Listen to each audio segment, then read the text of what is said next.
Yorana tout le monde! Aujourd'hui, je te montre un Benchmade Griptilian avec un acier S30V. Donc la lame de ce couteau a été polie avec un grain 1000. Donc il est pour moi pas mal. J'ai essayé d'aller au plus loin avec ce petit couteau. Et donc en fait, après la 1000, je passe au cuir et je m'aperçois comme d'habitude que la lame est propre et nette. Mais avec la macrographie, il y a un petit décalage visuel. Donc tout le sujet de la vidéo. Et je vois pour la première fois en fait des nodules de carbure dans l'acier CPM S30V. Si donc cela t'intéresse, abonne-toi et profite de la vidéo. C'est un moment magique. À plus.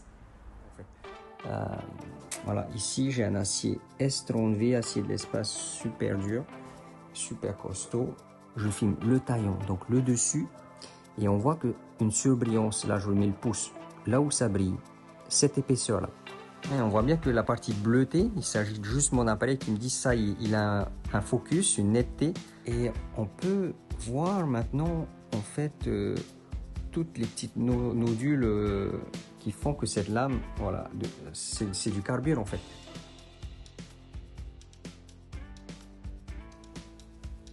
Je vais essayer de mettre un peu le focus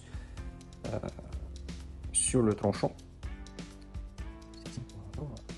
Voilà.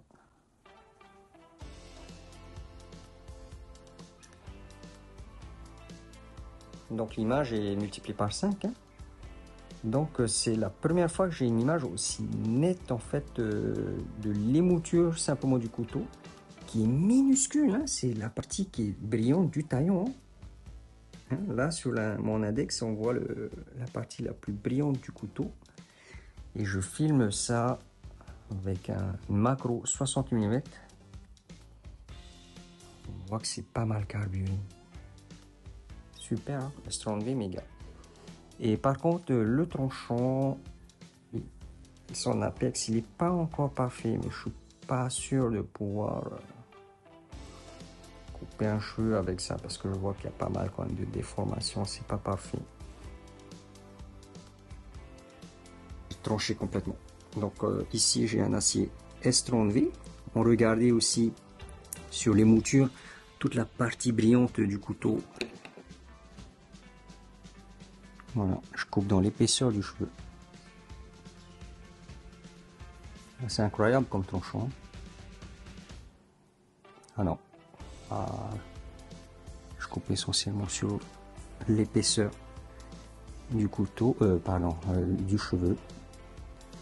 Et là, on voit le cheveu, il est complètement émincé sur toute sa longueur pratiquement. Et là, je vais couper, je vais essayer de mettre un peu plus de pression pour couper le cheveu en deux, rien qu'en posant en fait le cheveu dessus.